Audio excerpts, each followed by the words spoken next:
Has your dad ever watched his new wife beat you? 7 years ago. Mine let his wife hit me under our tree. 7 years later. My rich grandpa arrived late, saw the blood, and asked one question that ruined him. Gordon, when did you let people assault the landowner on her own land? If you've ever been underestimated by family, listen, sometimes the best weapon isn't a fist, it's a deed in your name. My name is Hayden Willis. I am 30 years old, by trade. I am a forensic accountant. It is my job to sift through the wreckage of spreadsheets and bank statements, to find the truth hidden in the numbers that people try to bury. I find hidden assets. I trace stolen funds. I uncover sophisticated fraud. But the most important case I ever worked, the one that defined my entire life, was not for a high-powered client. It was for myself. And it all happened in my own backyard. Have you ever been turned into the villain by your own father, right in front of the entire neighborhood? Have you ever stood there while everyone you grew up with watched you get publicly humiliated, only to have the entire script flip 180 degrees in the final, agonizing minute? That is exactly what happened to me. To understand the victory, you have to understand the setup. So let's cut right to that afternoon. Let's go to the family party that was never a party at all. It was a public execution, and I was the one on the chopping block. We are in Maple Ridge, a suburb just outside Denver, Colorado, where the lawns are neat and everyone knows whose car is parked where. It was late afternoon, the sun starting to dip, casting long shadows across the grass. The backyard of my childhood home was set up for a celebration. My father, Gordon, always loved a good performance. He had strung up those delicate cafe string lights around the massive, sprawling trunk of the old maple tree, the one that dominated the yard. There were folding tables covered in red-checked plastic cloths. Coolers were packed with beer, the condensation already dripping onto the grass. The air was thick with the smell of cheap lighter fluid and grilling meat. But this was not a celebration. It was an ambush. He had invited everyone. Tom Henderson from across the street, who always complained if our recycling bins were out too late, my cousins, who I had not seen in almost 2 years, and, most importantly, his business contacts. I counted at least a half-dozen guys in dusty Willis Ridge construction polos, all holding bottles of beer, all clustered near the grill. They were the audience. They thought they were here for a friendly barbecue, and to watch Gordon Willis finally, publicly, handle his problem daughter. And there, in the center of it all, standing in the patchy grass under the canopy of that maple, was my stepmother, Lila Willis. She was holding a thick stack of papers in one hand, clutching them like they were a weapon. Lila has this voice that is designed to cut through background noise, sharp and theatrical, and always pitched for maximum drama. "I just want everyone here to know," she announced, her voice rising, making sure the guys from the construction company and the neighbors peeking over the fence could hear every word. "We didn't want this. We tried to be reasonable. We tried to handle this in the family." She fixed her eyes on me. I was standing alone, near the edge of the patio. "But Hayden," she said, taking a step toward me, "this greed, this entitlement, it has to stop. Taking advantage of your own father, a man who worked his fingers to the bone his whole life, trying to steal the roof over his head after everything he has given you. It's elder abuse, is what it is." The accusation hung in the humid air, mixing with the barbecue smoke. And my father?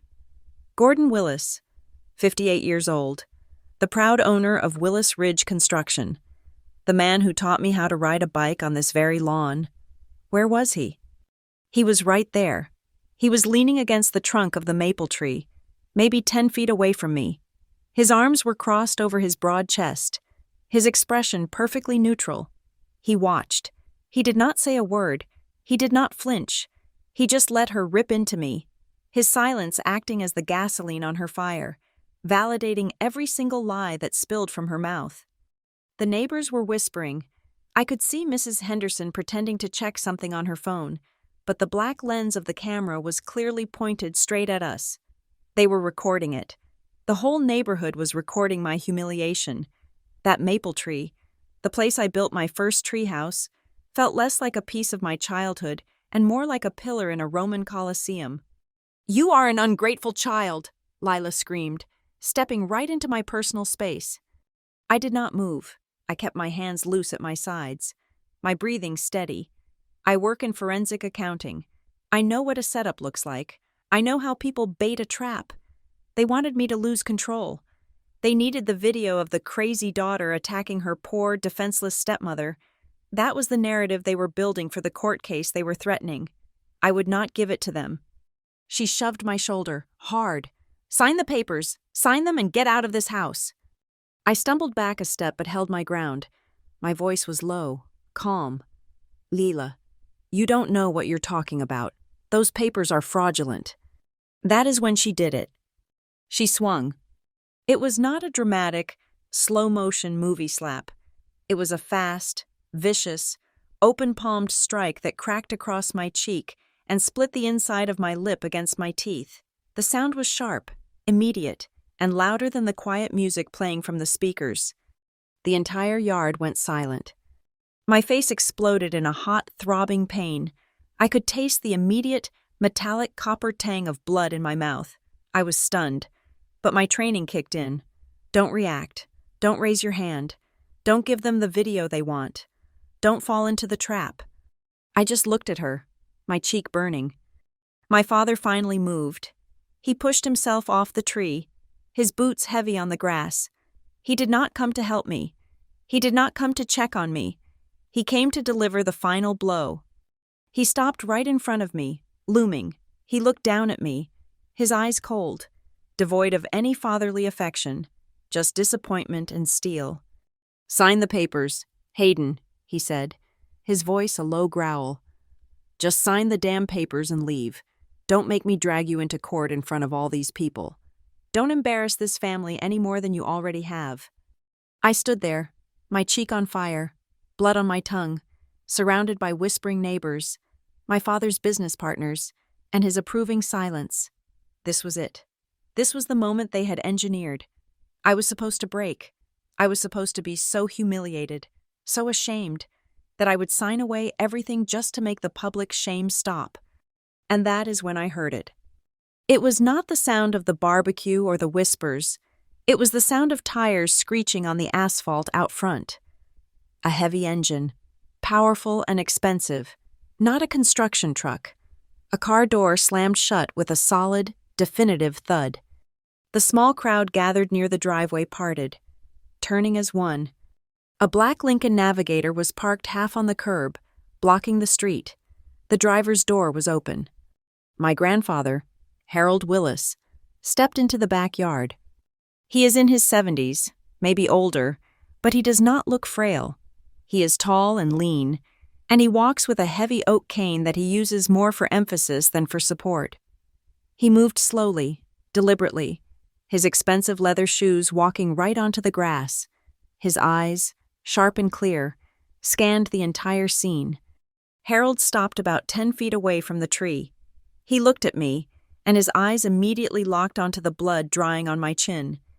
He looked at Lila, who was still breathing hard, flushed with her victory, her hand still half raised as if ready to strike again. He looked at the stack of papers in her other hand.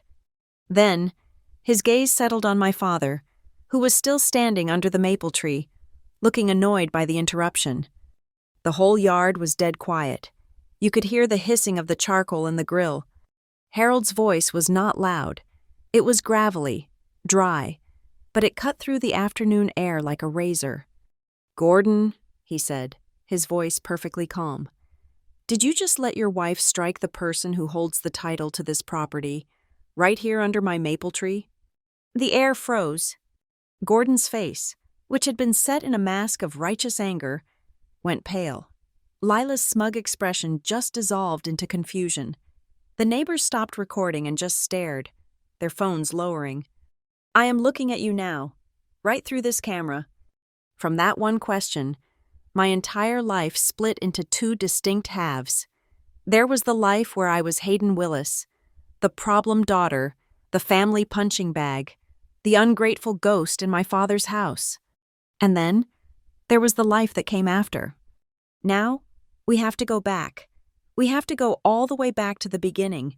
You need to understand why I was under that tree, why my father despised me, and exactly why that single question from my grandfather was not just a question. It was a loaded gun. To understand that question, you have to understand the tree. And to understand the tree, you have to understand my father. My father, Gordon Willis, believed in tangible things. He believed in things you could hit with a hammer, lift with your arms, and build from the ground up. His hands were thick with calluses, his knuckles permanently scarred. His pride was Willis Ridge Construction, and the large wooden sign he staked into our front lawn every few years was, to him, a monument. I must have been about 10 years old, maybe 12, playing a game of tag with my older brother, Ethan. That always ended with one of us hiding behind the massive trunk of that maple. I remember watching my father hammer a freshly painted sign into the soil near the mailbox. Each strike of the sledgehammer was a punctuation mark. This was real. Ethan, who was 2 years older, was a miniature version of him. He had the same broad shoulders, the same easy confidence in physical spaces. My father adored him for it, from the time Ethan was old enough to walk. He was real man's work. He got to go to the job sites on Saturdays. Sitting in the cab of the big truck, he learned how to measure board feet, how to swing a hammer, how to read a level. Gordon would come home, cover them both in sawdust, and boast to my mother, "The boy's a natural. He's got the touch." My role was different. I was the girl. I was assigned to bring them lemonade in the summer. I was assigned to sweep the sawdust from the garage floor. I was assigned to clean the paintbrushes. When I asked questions about the blueprints, my father would pat my head. "Don't you worry about this, Princess. Girls should not try to think so much about these complicated things." That was the first time I heard it. Right there under the shade of the maple tree, the words drifting over the lawn like poison. But here was the secret. I could not stop thinking. My world was not made of wood and drywall. My world was made of numbers. It was a language I understood instinctively. Numbers did not lie. They were clean, absolute. While Ethan was learning how to frame a wall, I was teaching myself mental math. I was balancing my mother's checkbook for fun. My mother, Laura, was a librarian. She was the quiet, steady heart of the house, and she was the one who managed the books for Willis Ridge Construction in the early days. She would sit at the kitchen table, buried in a mountain of invoices and receipts, a mechanical pencil in her hand, and a worried line between her brows. I would sit across from her, doing my homework.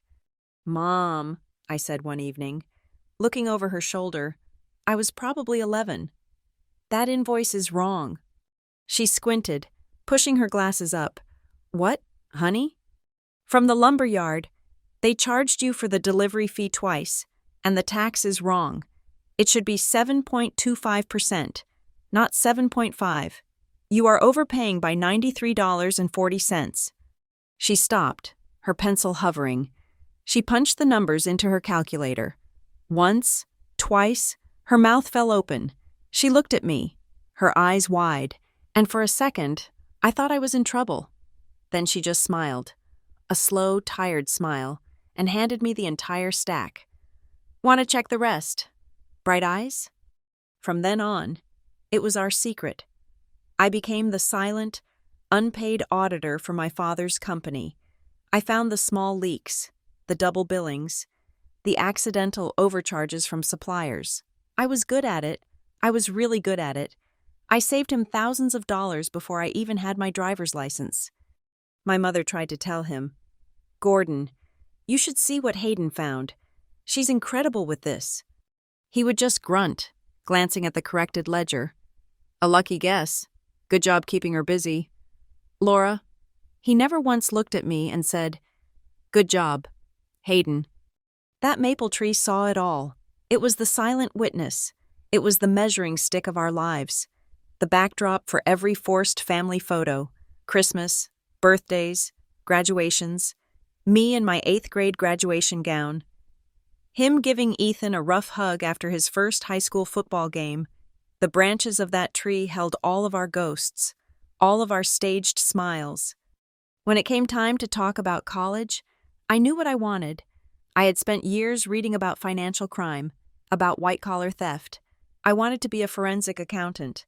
I wanted to be the person who found the lies hidden in the balance sheets. I told him at dinner, "Dad, I want to major in finance, with a specialty in forensic accounting." He put his fork down and started to laugh. It was not a kind laugh. It was a deep, dismissive, rumbling laugh that shook his whole body. "Forensic what? Hayden? Are you serious? What in the hell is that? Chasing paper around a desk?" He gestured out the window toward the garage. "Out here, we build houses with concrete and steel, not with computers and a bunch of little charts. That is not real work." It became his favorite joke. Anytime we had a barbecue, anytime his crew was over, he would put his arm around me, a beer in his other hand, and say to the crowd, "My daughter, Hayden, here, she loves to play office, thinks she's some kind of paper detective." His friends would all chuckle. "She's smart, sure, but she has not ever done a single day of real labor in her life."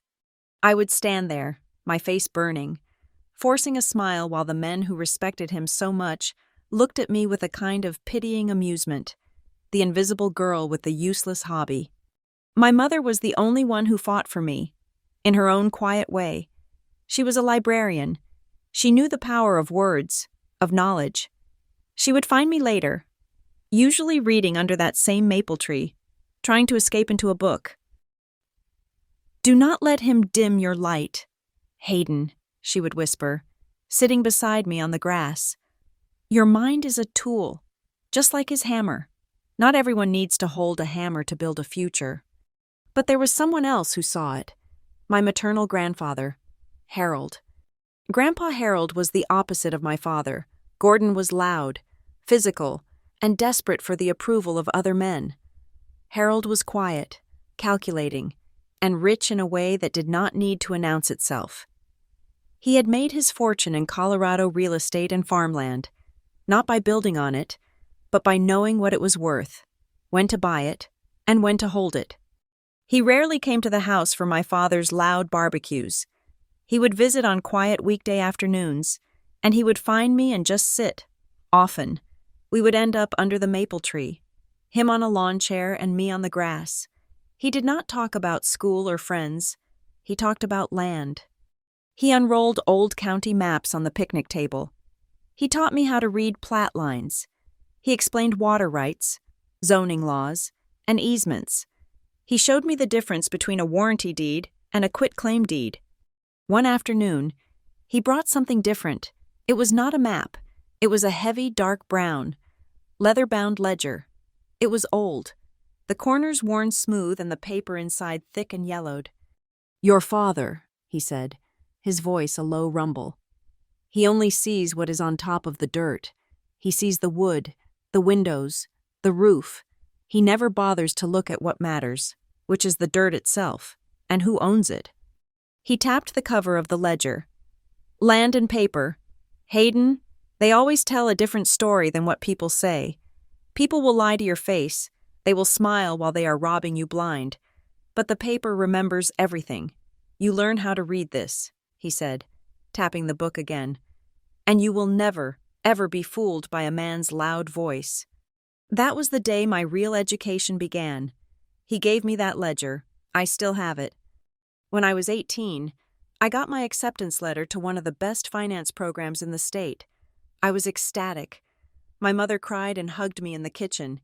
Ethan even gave me a high five. I waited all night for my father to get home.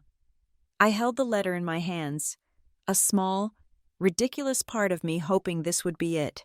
This would be the thing that finally made him see me. He came in late, smelling of sawdust and beer, and tossed his keys on the counter. "Dad, I got in," I said, holding out the letter. He squinted at it, his eyes tracking the words slowly. "University of Denver, finance," he grunted, handing it back to me. He walked to the fridge and pulled out a beer, twisting the cap off. "Well," he said, taking a long drink, "I guess that is fine, if that is what you want to do. He looked me up and down, and a small, bitter smile touched his lips. I would have been prouder if you knew how to use a power drill. He walked into the living room and turned on the television.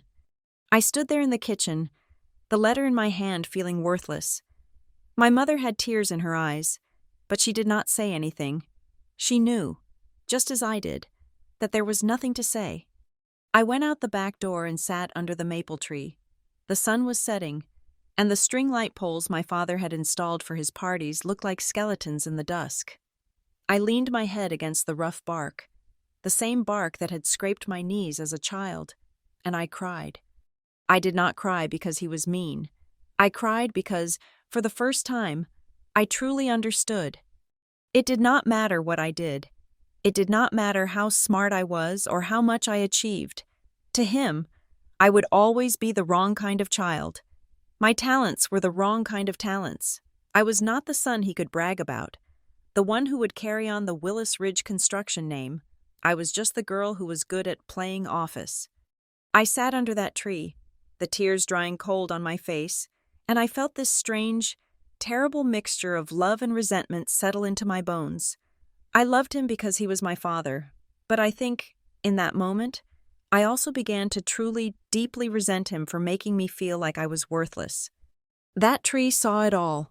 It heard the first lie, and it was getting ready to hear the last one. The laughter stopped when the market turned. I was 23, working as a junior financial analyst at Northline Analytics, a downtown Denver firm. My job was to do what my father always mocked. I hunted for patterns in spreadsheets, built risk models, and tore apart balance sheets to find the rot underneath. I was good at it. I was promoted twice in 18 months. While I was playing office, my father's real work was beginning to crumble. The 2008 recession had hit the construction industry late, but it hit hard. By the time I was 24, the boom in Maple Ridge was over. The luxury custom homes people had been throwing money at were now sitting half-finished, skeletons baking in the Colorado sun. Willis Ridge Construction lost 2 major contracts in 1 quarter, then a third. My father, predictably, did not cut back. He did what men like him always do. He doubled down on his own ego. He believed the next big job was just around the corner. He took out another loan to buy a brand new excavator he did not need. Convinced that you have to look successful to be successful, he kept his crew on the payroll long after the work dried up, drinking beer with them in the yard, assuring them the dry spell was almost over. But I could see the truth. At Northline, I had access to databases, public records, business registries, liens. I was not a little girl checking my mother's math anymore. I was a professional. One Tuesday night, fueled by cold coffee and a knot of anxiety in my stomach, I ran a search on Willis Ridge Construction, LLC. The foundation of my father's empire was rotten to the core. He was behind on payroll taxes. He was late on his liability insurance payments, a cardinal sin in his industry. But that was not the worst of it. I kept digging, following the digital breadcrumbs, and I found it. A major commercial loan from Rocky Plains Bank. It was not a standard mortgage. It was a construction line of credit he had taken out 3 years prior, during the boom, and it had a feature that made my blood run cold. A balloon payment. He had been paying the minimum, interest only, for years, but in exactly 36 months, the entire principal, a staggering sum, far more than his company was worth, was due in one lump sum. If he defaulted, the bank would take the collateral. I drove home that weekend. My mother, Laura, was still living there then, trying to hold the pieces of their marriage together with fading hope. I found her in the kitchen, staring out the window at the maple tree, the same way she always did when she was worried. "Mom," I said, trying to sound casual, "I'm updating my personal financial records. I still have that old joint savings account with you from high school, right? Can I see a recent statement, just to make sure I have all the account numbers straight?" She was a librarian. She was meticulous. She kept everything. She pulled out the filing cabinet drawer, and I watched her hands tremble, just slightly. She knew things were bad, but she did not know the numbers. I did. I found what I needed, but I also found the loan origination documents for the Rocky Plains bank loan, filed away neatly, right where my father had left them for her to manage. My breath hitched. There it was, in black and white. The collateral pledged against the balloon payment was not just the business assets. It was not just the excavator or the trucks. It was the house. It was the land. It was the 2.3 acres that included the backyard, the patio, and the maple tree. Laura saw the look on my face. "Hayden, what is it? What did you find?"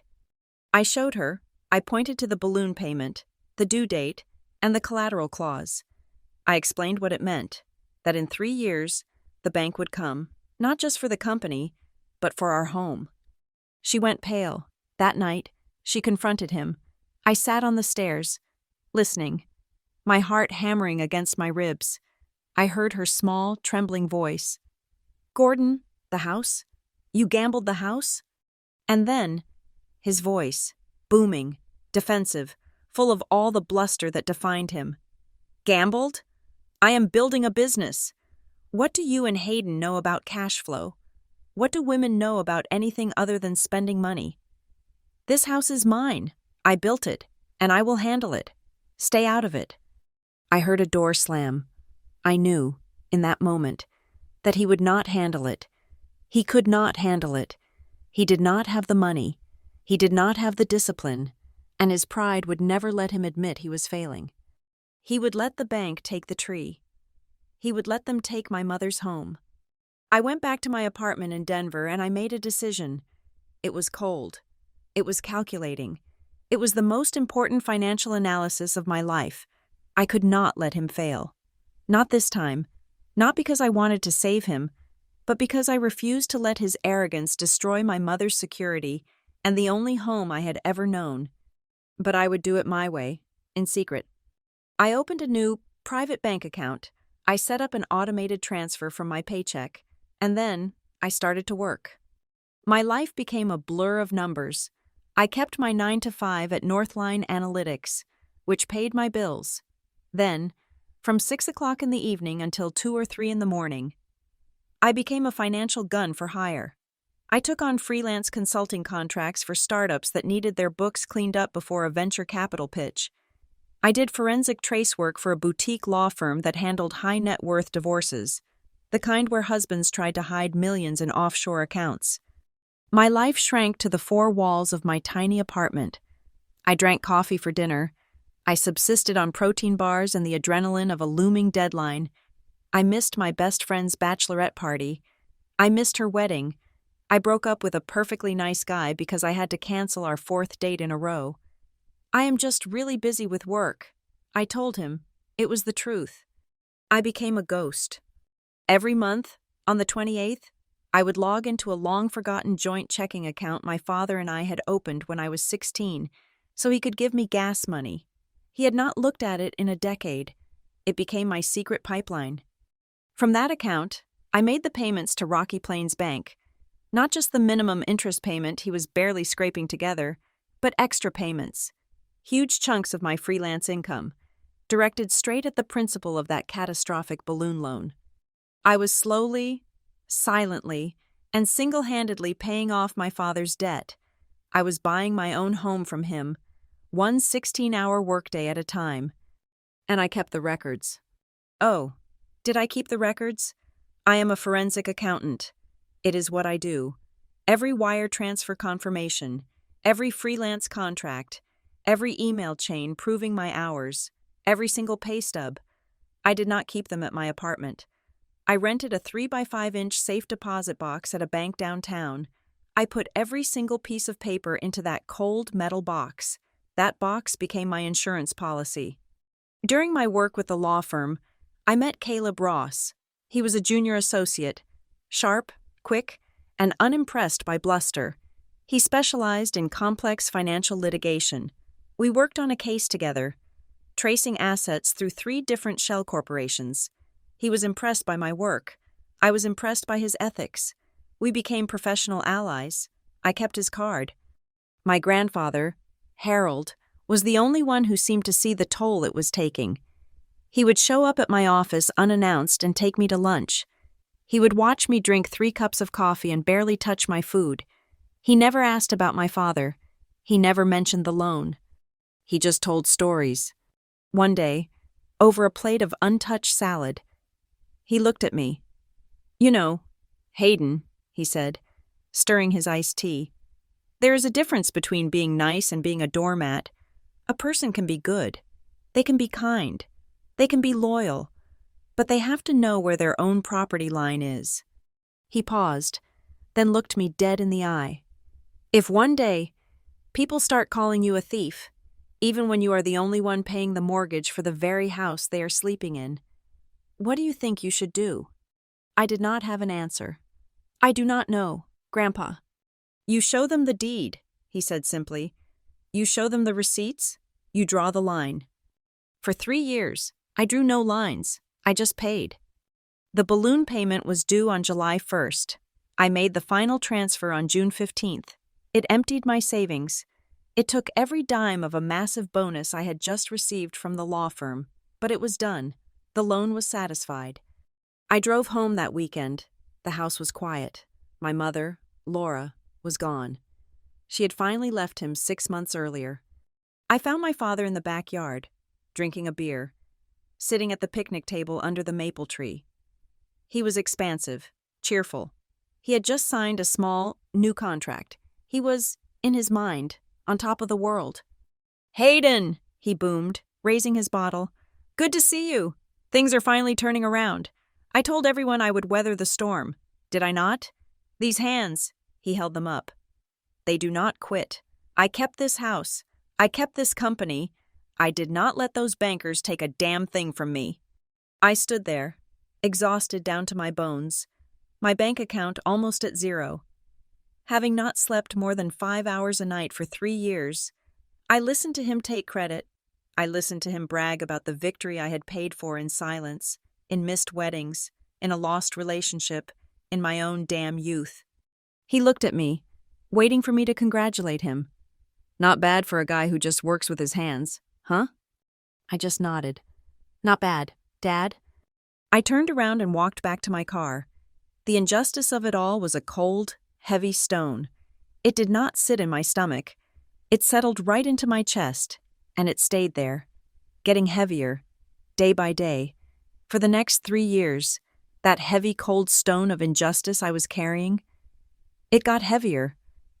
My secret payments were keeping the house afloat, but they could not fix the cracks in its foundation, the ones my father had been making for 20 years. The fights between him and my mother became constant. The house was no longer a home. It was a war zone, and the unspoken subject was always money. My father's denial grew more aggressive as the reality of his failure became undeniable. My mother, Laura, a librarian who just wanted peace, finally reached her breaking point. I came home one weekend to find cardboard boxes in the hallway. She was in the kitchen, carefully wrapping her grandmother's china in newspaper. She was not crying. She looked evaporated. All the fight had gone out of her. "I cannot do it anymore, Hayden," she said, not looking up from the plate in her hands. "I cannot live with a man who would rather lose his family than admit he is in trouble. He is obsessed with this house, with this image of himself. He cannot see anything else." "What about the house? Mom, where will you go?" "He can have it," she said, and her voice was so tired it almost broke. "He can have the house, the land, the tree, the whole damn illusion. I do not want to fight him for something he worships more than he ever did me. I am done." She moved into a small, one-bedroom rental apartment in Denver, surrounded by other people's noisy lives. She left with her books, her clothes, and the china. She left everything else behind. I stood in the driveway and watched her drive away. I was furious with him for pushing her to this. I was heartbroken for her, for the quiet life she deserved, and I was trapped. I was the only one left. I was still in the middle of my 3-year plan, still pouring every spare cent into that secret pipeline, chipping away at the principal of that balloon loan. Her leaving did not change my mission. It clarified it. I was not just saving the house from his pride anymore. I was saving my childhood. I was saving the last piece of my mother's life. Even if she did not want it, I refused to let the bank take that maple tree. For almost a year, the house was just me and him. It was a cold, silent truce. I was working 14, sometimes 16-hour days, buried in my freelance contracts. I was rarely home when I was. He would be in his armchair, drinking, watching television, wrapped in his own bitter silence. He did not ask where I was. He did not ask about my work. I was just a ghost in the hallways, and my secret payments were the only thing keeping the lights on. And then he met Lila. He went to some regional construction and real estate seminar, probably looking for the big job that was always just around the corner. He came back with her. Lila was, as he proudly told his friends, a firecracker. She was almost 20 years younger than him, with aggressively blonde hair, nails that were always newly manicured, and a laugh that sounded like a breaking plate. She had, as she claimed, a background in real estate, a little digging on my part, a few simple searches in public databases, told a different story. She had been a broker's assistant, let go for what was politely termed ethical irregularities in handling client escrow accounts. She, of course, denied it all as a misunderstanding. She was, in short, a professional predator, and she saw my father as the perfect mark, a man with a valuable asset, a bruised ego, and a desperate need to feel powerful again. She knew exactly which buttons to push. She listened, wide-eyed, to his stories of real work. She sympathized deeply with the poor, hard-working man, abandoned by his wife right when things got tough. She praised Willis Ridge Construction as a local institution. Within 6 weeks, she had moved in. Her perfume, a thick, cloying floral scent, was everywhere. Her clothes filled my mother's closet, and she immediately became the new mistress of the house under the maple tree. From the first day, she saw me not as a daughter, but as a rival, a financial obstacle. "Hayden, honey, you are still living here?" she asked me at the dinner table, her voice dripping with fake concern. It was the first meal we had all eaten together. "A smart, beautiful girl like you.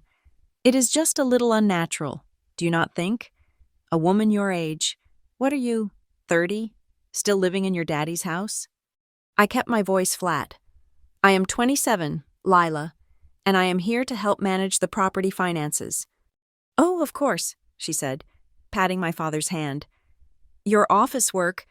Gordon has told me all about it. It is so cute." She began to ask questions, casual, probing, razor-sharp questions. "How much does a firm like that really pay? Do you have a lot of savings? You seem to work so much. You must be loaded. Do you keep your accounts separate from your dad's? You should, it gets so messy otherwise." I gave her nothing, vague answers, non-committal nods. I was a professional at hiding financial information. I had been doing it for years. But my silence only confirmed her suspicions. I was in her way. The maple tree, which had been the silent witness to my childhood, now became her stage. My father, revitalized by her attention, started throwing his barbecues again. He wanted to show his new prize off to the neighborhood, to his crew. And Lila performed. She would stand under those string lights, a glass of white wine in her hand, and tell stories to the neighbors and my father's friends. "You would not believe the case I worked on last year," she would say, loud enough for everyone to hear. "This lovely elderly couple and their awful, greedy daughter. She tried to have them declared incompetent, just to get her hands on their house. Some children are just vipers. They smile to your face, but they are just waiting for you to die." She would glance at me, a tiny, pitying smile on her face. "It is just so sad. What happens to families?" The seeds were planted. The narrative was being written. Hayden Willis, the cold, weird, secretive daughter who lived in the basement and played on her computer, was dangerous. My father, starved for validation, absorbed every word. He began to parrot her. His old jokes about my useless job took on a new, darker edge. "Hayden is just the accountant," he would say, his arm around Lila's waist. "She does not really understand the pressures of running a real business. She does not get what real assets are worth." It was insane. The accounting he was mocking was the only thing that had saved those very assets from the auction block. The irony was so thick it was suffocating. My brother, Ethan, who was married and living in Boulder, would come by. He had always been simple, easygoing, and completely under our father's spell. Lila worked on him, too. I overheard them in the kitchen one Sunday. "I am just worried about him." "Ethan," Lila said, her voice a perfect imitation of sincere distress. "Your father is so trusting, and Hayden is, well, she is so secretive with the paperwork. I saw some mail from Rocky Plains Bank, and it came addressed to her. Why would bank mail about this house come to her? It just does not feel right. I think she is trying to pull something." Ethan, who had never once looked at a balance sheet in his life, nodded gravely. "I will talk to her. Dad has worked too hard to let her mess things up." My grandfather, Harold, saw it all. He stopped coming by when Lila was there. He refused to be part of her audience, but his car would appear, usually late at night, long after the barbecue guests had gone home. I would look out my window and see him, standing on the sidewalk, just looking. He would stare at the house, at the way the string lights cast strange shadows, at the looming silhouette of the maple tree. He would stand there for 10 minutes, not moving, and then he would get back in his car and drive away. I felt myself being cornered. I had gone from being the invisible child to the family enemy. I was no longer just the useless one. I was the threat. I was the dragon squatting on the gold Lila believed was hers. She needed me gone. She needed to sever my connection to the house so she could get her hands on its value. The maple tree was not a place for memories anymore. It was not where we took family photos. It was the center of operations. It was the backdrop for every party, every public performance, every whispered lie. It was being prepped. It was being set.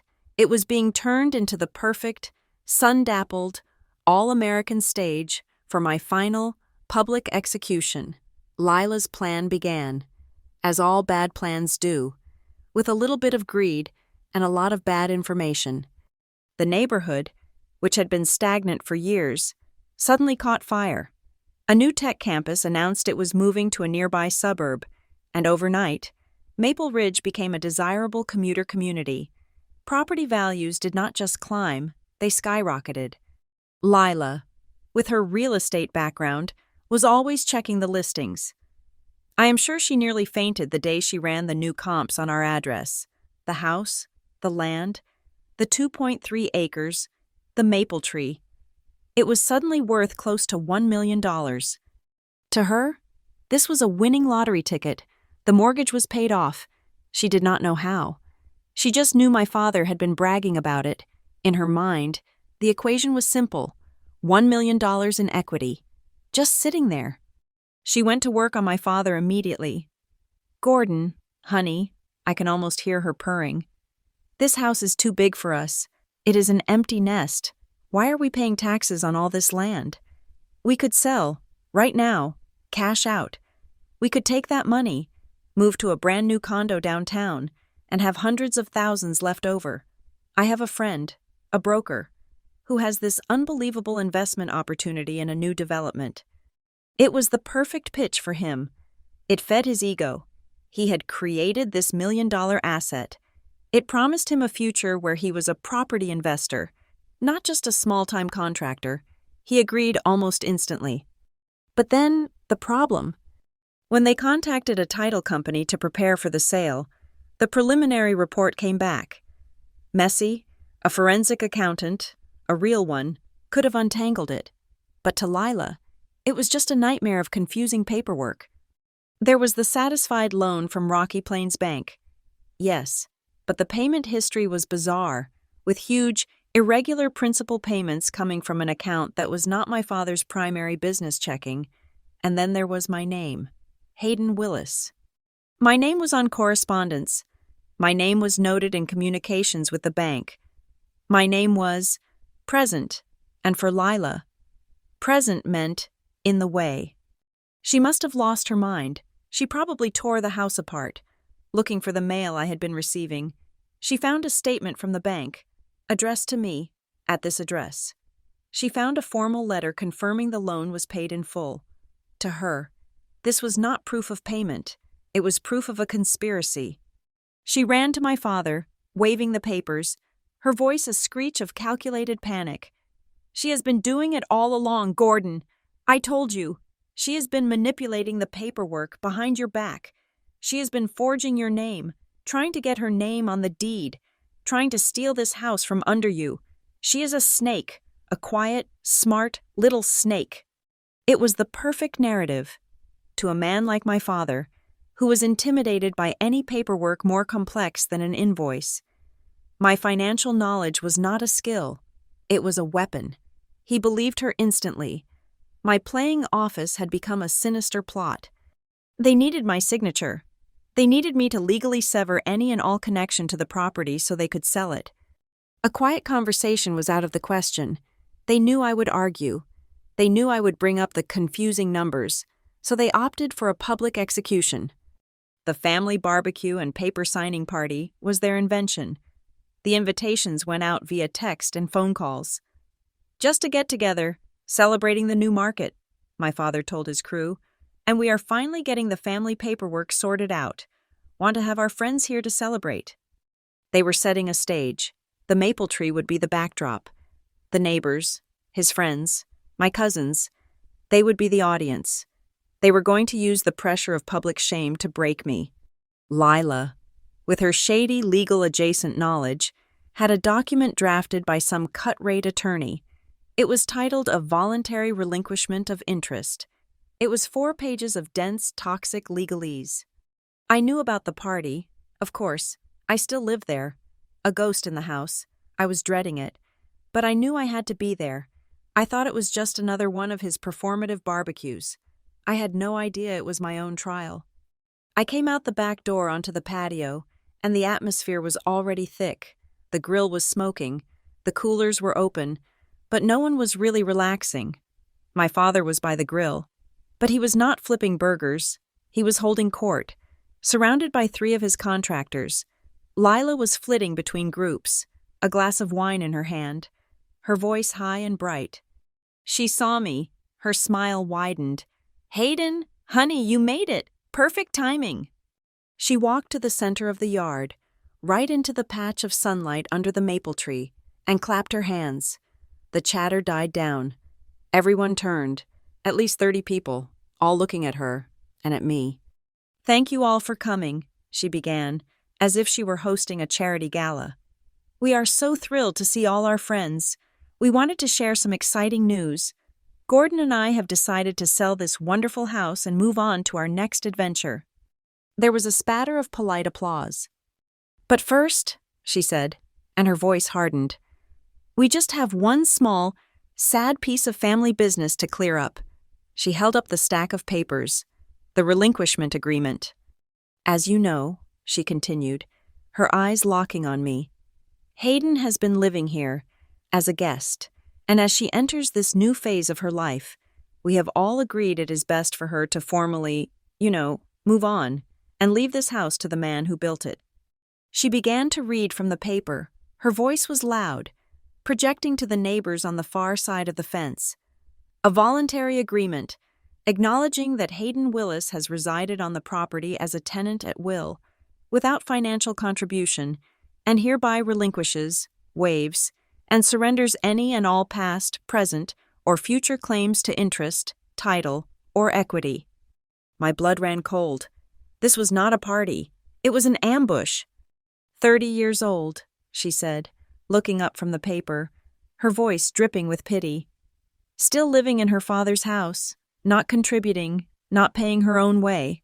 We love her. We do. But this dependence, it has to end. So we are just asking her to sign this, to acknowledge she has no claim, so we can all move forward. The whispers started. 30 years old? I heard one of the contractor's wives say. My God, get a job. I tried to keep my voice even. Lila, that is not true. That is a stack of lies. I looked at my father, pleading with my eyes. Dad, what is this? He would not look at me. He just stared at the grill. I am not living off anyone, I said, my voice getting louder. I am not a guest. I am the one who… My father cut me off. He finally looked up, his face dark with a rage that had been simmering for years. You are the one what? Hayden? The one who plays on a computer? The one who hides in her room? I told you. Your mother told you. Everyone told you. You have never paid for a damn thing in this house. You would not know how to pay for the concrete in this foundation. That is where you are wrong. My voice was shaking, but I would not back down. I paid the loan. I paid off the Rocky Plains Bank. This house was going into foreclosure, and I paid for it. There was a collective gasp. Lila actually laughed. Oh, honey, delusions. See? This is what I was talking about. She thinks her office game is real money. She is delusional. I am not signing it, I said, looking straight at her. It is fraudulent, and I am not signing it. That is when she broke. Her $1 million payday, her condo, her investment. I was standing in the way of it. You ungrateful little bitch, she shrieked. She lunged at me, not to hit, but to grab the papers from my hand. I had not even realized I was holding a copy she had shoved at me. She tried to rip it away, grabbing my arm. Instinctively, I pulled back. Get off me, Lila! It was a defensive reflex. I pulled my arm away, and in doing so, I broke her grip and knocked her off balance. She stumbled backward 2 steps on the uneven grass. She did not fall. She was not hurt, but she saw her opening. She gasped, her hand flying to her chest, her eyes wide with fake terror. She pushed me. She pushed me.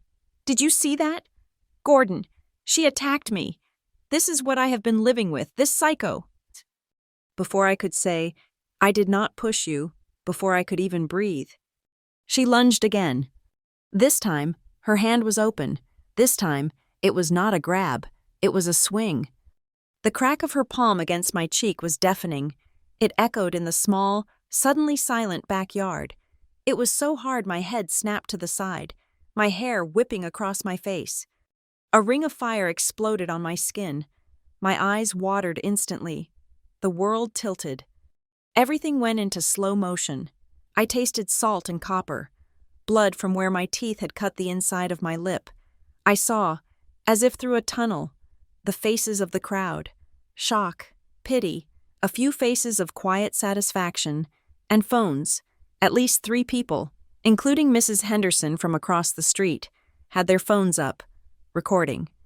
I stood there, frozen in shock, the print of her fingers burning into my face.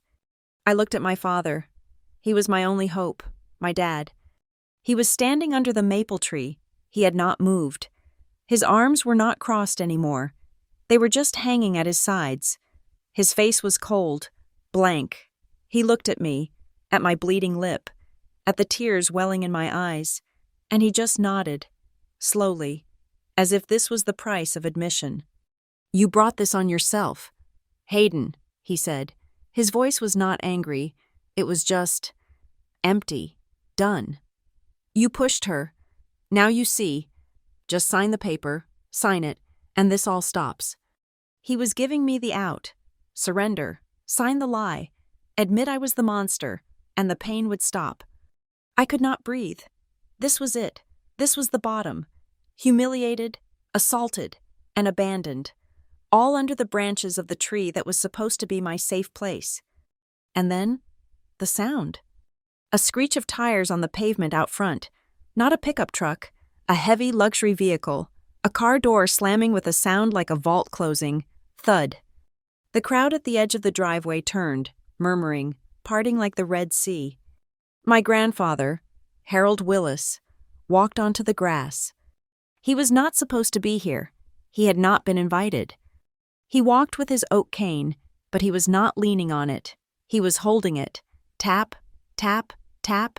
He walked right past the coolers, past the grill, and stopped 10 feet from all of us, on the grass. His eyes were terrifyingly clear. He did not rush. He did not yell. He just observed. He scanned the scene. He saw me, holding my face. He saw the blood on my chin. He saw Lila, breathing hard, flushed with victory and adrenaline. He saw the papers clutched in her hand. He saw the circle of neighbors with their phones out. And then, his eyes settled on his son, on my father, Gordon, still standing under the tree, looking annoyed at this new interruption. Harold's voice was dry, like gravel and old paper. It was not loud, but everyone heard it. "Gordon," he said. My father stiffened. "Are you allowing your wife to assault a person on a piece of land you think you own?" Lila gasped. "He does own it!" Harold ignored her. He did not even look at her. His eyes were burning a hole right through my father. "Are you absolutely certain, son," he said, the words hanging heavy and cold in the afternoon air, "that you are standing on your own property right now?" The question landed. It was not a question. It was a key. Turning in a lock no one else knew was there. My father's face went from blank to confused. Lila looked like he had just started speaking Greek. But I, who had sat with him under this very tree, reading plat maps and land deeds, I who remembered the day he gave me that old leather ledger and told me that paper always remembers, I was the only one in that entire backyard who was beginning to understand the terrifying, beautiful shape of what he had just asked. The silence in my grandfather's navigator was absolute. It was a heavy, sealed, leather and wood quiet that was the complete opposite of the chaos we had just left. He did not say a word. He just drove, his knuckles white on the steering wheel, leaving my father and Lila standing frozen on the grass under the maple tree, a tableau of canceled victory. The neighbors were already melting away, the party over, the main event finished. He did not take me home. He drove straight to the emergency room at Maple Ridge General. "You need a record," he said, his voice flat as he pulled into the red-striped ER bay. "A medical report. When you are fighting people who lie, you need paper. A doctor's examination is paper." We sat for nearly an hour under the harsh, buzzing fluorescent lights of the waiting room. It must have been just after 6 in the evening. My cheek was a deep, throbbing ache, the skin so tight it felt like it might split. The metallic taste of blood was still on my tongue. I started to laugh, a dry, bitter sound that hurt my face. "You know," I whispered, the motion pulling at my split lip, "by this time tomorrow, the entire neighborhood, everyone in Maple Ridge, will think I am insane. They will all be telling the story of how Crazy Hayden finally snapped, attacked her poor stepmother, and had to be taken away." Harold stared straight ahead, his gaze fixed on a faded poster warning about the flu. "You are not crazy," he rumbled, his voice low. "You are not insane. You were just protecting an asset that did not have your name on it. At least, not yet."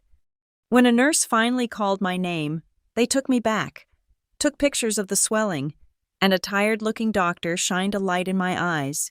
He confirmed a soft tissue contusion consistent with a direct strike and gave me an ice pack and a prescription for a high-dose ibuprofen. When I walked back out to the waiting room, Harold was holding a thick 9x12 manila envelope on his lap. It was worn at the edges, heavy with what was inside. He pushed it across the vinyl seat toward me.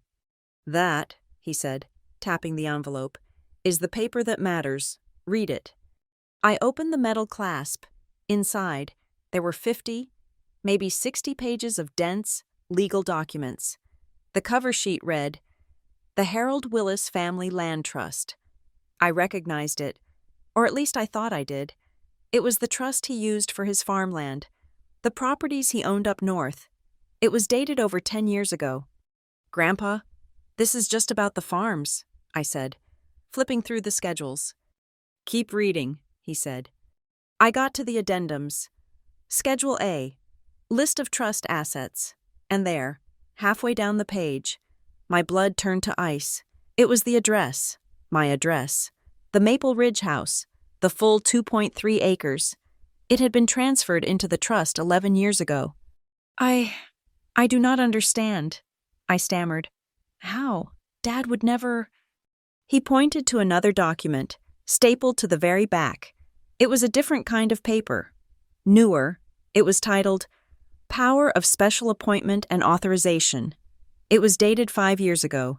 It gave Harold Willis, as trustee, the full and immediate authority to amend the beneficiary status of the Maple Ridge property upon the occurrence of a specific trigger event. The trigger event was spelled out in cold black type, a default or delinquency exceeding 90 consecutive days on loan number 7074B, held by Rocky Plains Bank. It was the loan, the balloon loan. And at the bottom of the page, in his familiar, arrogant, sloppy signature, was my father's name, Gordon Willis. Your father, Harold said, his voice void of all emotion, is a proud man, which is just another word for a fool. 5 years ago, he was a desperate fool. He had already missed 2 payments on that loan. The bank was initiating foreclosure proceedings. He came to me, begging for a bailout. He wanted cash. I refused, Harold continued. Giving your father cash is like pouring it into a bucket with no bottom. I offered him a different deal. I went to the bank. I personally guaranteed his loan. Stopped the foreclosure. But on one condition, he had to sign that paper. He had to give me, as trustee, the authority to take control of the asset if he ever screwed up that badly again. He thought he was pulling a fast one. He thought he would sign, get the bank off his back, and land the big job that was always around the corner. He signed it without reading the fine print, and then he defaulted again. He let the loan go delinquent for 120 days, just before you, apparently, stepped in and started paying his bills for him. I looked down at the trust document, my hands shaking. The beneficiary. When he defaulted, the authority triggered. Who did you assign it to? The trust's only purpose is to preserve the land, he said. Your father proved he was a threat to it. I needed a beneficiary who would protect it. I needed the one person in the family who actually understands what the paper means. I assigned it to you, Hayden. I signed the final transfer 3 years ago, the day after his 90-day default. I sat there, on a hard plastic hospital chair, the smell of bleach in my nose. The world had just tilted on its axis. I was not a tenant. I was not a guest. I was not a freeloader. I was the owner. The realization hit me, followed immediately by a hot, sharp wave of anger. You knew, I whispered, turning to him. You knew I was paying that loan, all this time. You knew. I have a friend at Rocky Plains, he admitted, his gaze steady. A senior vice president. He called me the day the 90-day default triggered. He was ready to execute the transfer to the trust. And then, 2 weeks later, he called me again. He was confused. The default's been cured, he told me. And a massive principal payment just came in, from some old joint account linked to Gordon's daughter, he told me. Harold, that girl is doing the work her father should have been doing for a decade. And you let me? My voice was rising, cracking. You let me work myself into the ground? I worked 16-hour days. Grandpa, I skipped weddings. I lost relationships. I poured every dollar I earned for 3 years into paying off a debt on a house that you had already, mine? Why? Why would you let me do that? Why did you not just tell me? He turned his whole body toward me, his old eyes sharp and clear. Because the papers are only half the battle. Hayden, the papers give you the right. They do not give you the will. He leaned closer. If I had told you 3 years ago, what would you have done? You would have felt guilty. You would have tried to do the right thing. You would have tried to make peace. You would have let your father and that woman walk all over you, emotionally manipulate you until you gave it back to them. I had to wait. I had to wait for the day you were finally done being their punching bag. I had to wait until they pushed you so far that you were ready to use the papers. That slap. Hayden? That was the sound of you finally being ready. He was right. God help me. He was right. So, he said, sitting back, now we have a plan. We have my trust documents, which are ironclad, and you, I am guessing you did not just throw that money away without a record. The forensic accountant inside me, the part of me that had been beaten down and dormant, flickered back to life. I have every receipt, I said, my voice hardening.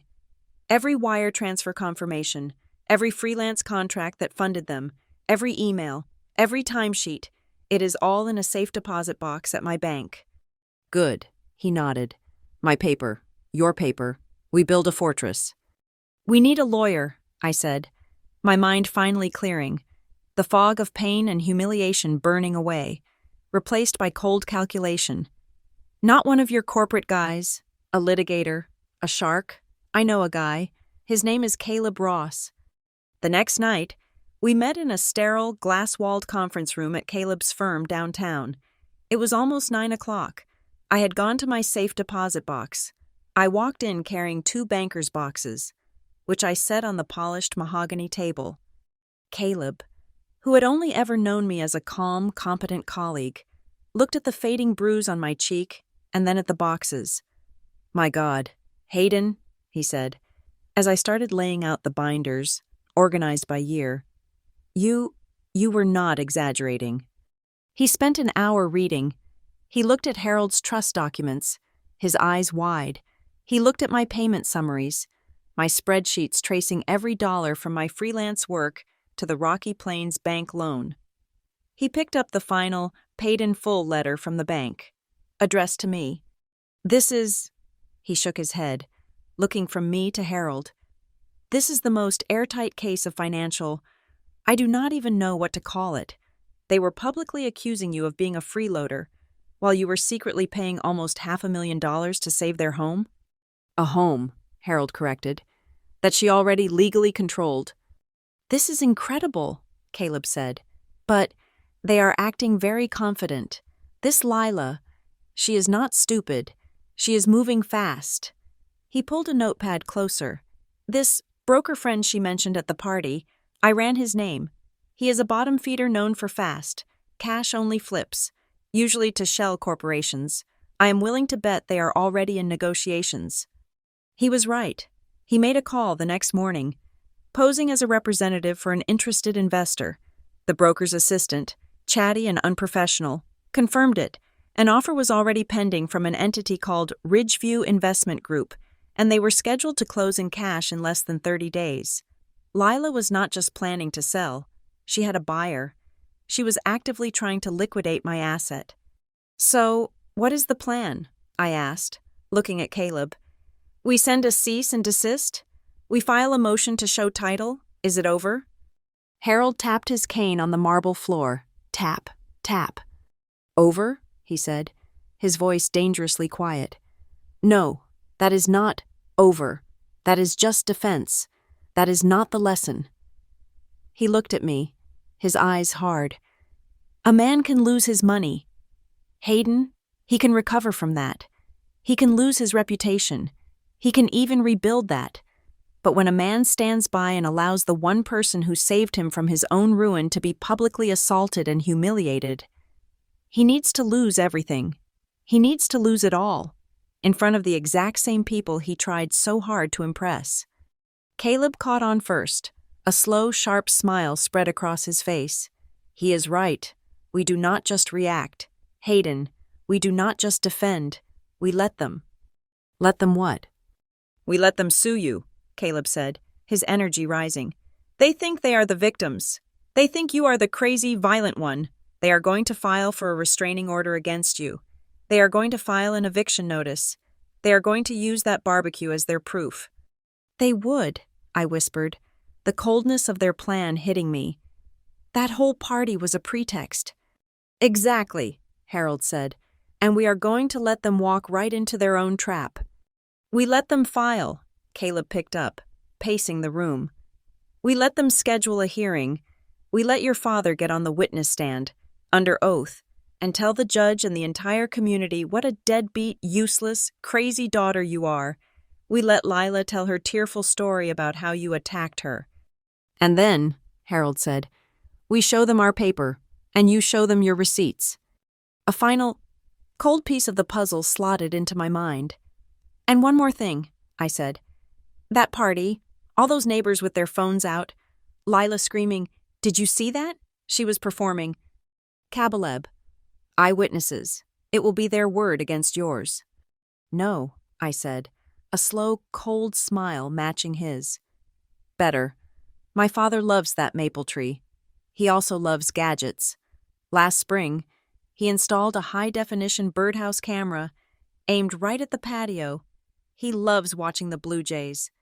Harold actually chuckled. The birdhouse, of course. They wanted to use that tree as their stage, I said, standing up, the pain in my cheek forgotten. We are not just going to respond to the slap. We are going to bring the entire incident, the trust, the payments, and that maple tree as our star video witness, right into a court of law. We did not file a cease and desist. We did not serve him with the trust documents. We did nothing. We sat and we waited. Caleb called it giving them the rope. My father and Lila were operating under a false reality. They believed they owned the house. They believed they had a buyer. They believed I was just a physical and legal nuisance they needed to bulldoze. Their only path forward was to get a court order, and fast. It took exactly 4 days. I was staying in my mother's small, one-bedroom apartment in Denver, sleeping on an air mattress. When the knock came, it was a process server. He looked at me with pity as he handed me the thick envelope. Hayden Willis? I signed for it, and my hand was perfectly steady. I sat on my mother's worn floral sofa and read the petition. It was a work of pure fiction. They were filing for an emergency restraining order. Citing the unprovoked physical assault at the barbecue, they were accusing me of a pattern of instability and harassment, and more importantly, they were filing a suit to quiet title. The complaint alleged undue influence, financial elder abuse, and fraudulent attempts to access and manipulate property records. They were formally petitioning the court to have me, Hayden Willis, declared a hostile tenant and forcibly removed, and to have my name legally barred from any future claim on the property. It was exactly the trap Caleb and Harold had predicted. They had just walked right into it and pulled the lever on themselves. The legal papers were only the first shot. The second came that night, aimed directly at the public. My father had always cared more about the opinion of his peers than his own family, and now he weaponized them. He went on to the Denver and Foothills Contractors Forum, a local message board where he and his buddies traded tips, complained about city inspectors, and solidified their own importance. He posted a long, emotional, and completely false narrative. The subject line read, "A father's warning, when your own kid tries to steal your life's work." He told them everything. He described his ungrateful daughter, Hayden, who had never worked a real day in her life. He called my job at Northline some kind of computer game. He claimed I had refused to get a job and had been unstable ever since my mother left. He then described his version of the barbecue. He said they had gently tried to have an intervention, and that I had snapped, flew into a rage, and savagely attacked his wife, Lila, pushing her to the ground. He ended with a rallying cry. "She is trying to steal my home, the house I built with my own hands. We are going to court. I just hope my friends will show up and support a man who is just trying to protect his family." The comments were immediate and brutal. "We got your back. Gordon, these kids today are all entitled leeches." "That is horrific. My kids would never dare. You are doing the right thing." I remember seeing her around, always stuck up, knew she was trouble. One of his main lumber suppliers, a man who used to give me candy when I was a child, wrote, "Gordon has been complaining about her for years over beers. She's a professional freeloader. Time to teach her what a real-world eviction looks like. We will be there to support you, brother." My phone lit up with texts from extended family, cousins who had not spoken to me in years. "Hayden, what the hell did you do? You are lucky Uncle Gordon is not pressing criminal charges." The next day, the video started to leak. Someone, I am sure it was Lila, sent heavily edited clips from the party to a few local Denver gossip accounts on TikTok and YouTube. The clips were short, grainy, and set to dramatic, awful music. You saw me yank my arm away, making Lila look like she was stumbling. Cut. You saw me. My face twisted in anger, yelling, "Get off me!" Cut. You saw the immediate aftermath of the slap. My hand on my face, looking stunned. But they had cut the actual impact, making it look like I was the one who had just done something violent and was now reacting in fake shock. The comments under those videos were a fresh new hell. She looks crazy. Typical millennial narcissist. Someone needs to humble her. If you have ever been the victim of a public smear, you know that feeling. It is like trying to breathe underwater. You want to scream, to type out the truth until your fingers bleed. I called Caleb, my voice shaking with rage. I have to respond. I have to post the truth. No. His voice was cold, calm, and absolute. You do not respond to lies in the comments section. Hayden, you respond to them under oath. Every post, every comment, every doctored video is another lie they are committing to. Let them build our case for us. You will have your say, but you will do it in a court of law. So I went silent. I turned off my notifications, and in that silence, my grandfather went to work. Harold had a distant grandnephew who owned a high-end corporate security company. Harold met him for breakfast. He did not call, he just showed up, and he brought the old leather ledger. He explained the situation. At 3 o'clock in the morning, 2 nights later, my father's Blue Jay cam, the one he loved to watch from his armchair, had its cloud data remotely and legally accessed via a legal loophole. Harold's nephew knew. The entire file from the afternoon of the party, all 2 hours of it, was downloaded and delivered on an encrypted flash drive to Caleb's office. Caleb called me, and I could hear the smile in his voice. Hayden, I have it. I'm watching it right now. And? It is a masterpiece, he said, and I heard him laugh. The audio is crystal clear. You can hear her call you a parasite. You can hear her read the voluntary relinquishment. You can hear your father order you to sign the damn paper. And the slap. My God, it is high definition. The tree did not just witness it. Hayden, the tree is going to testify, and it is going to bury them. With the video secured, our entire strategy shifted from defense to a full-scale counteroffensive. We assembled our response.